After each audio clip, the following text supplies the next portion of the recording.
네, 서울 시청역 역주행 사고 운전자가 첫 경찰 조사에서도 급발진을 주장했습니다. 경찰은 사고 현장에 피해자들을 모욕하는 편지를 남긴 20대 남성을 입건해서 조사하고 있습니다. 취재기자 연결해서 내용 들어보겠습니다. 양동훈 기자.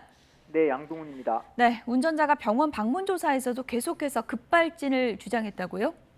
네, 사고 원인을 수사하고 있는 경찰은 어제 오후 3시쯤 운전자 차모 씨가 입원한 서울대병원을 방문해 2시간 정도 조사를 진행했습니다. 차 씨가 갈비뼈가 10개나 부러지고 폐도 다치는 등 병원 밖을 나설 수 없는 상황이라 직접 방문해 조사한 건데요. 교통사고 조사 경력만 20년이 넘는 베테랑 경찰관 4명이 투입됐습니다. 차 씨는 경찰 조사에서 브레이크를 밟았지만 딱딱했다고 진술한 것으로 전해졌습니다.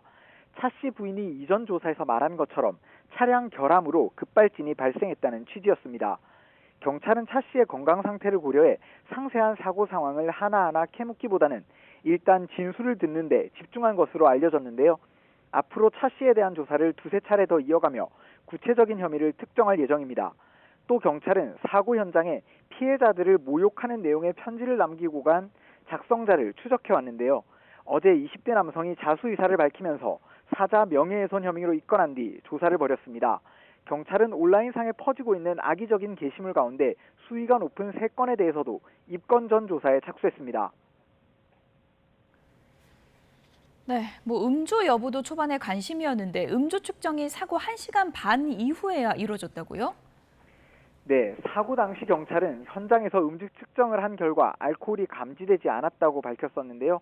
실제로는 현장이 아니라 차 씨가 이송되는 병원에서 측정한 사실이 뒤늦게 드러났습니다. 사고 시점 기준으로는 90여 분이나 지난 뒤였습니다.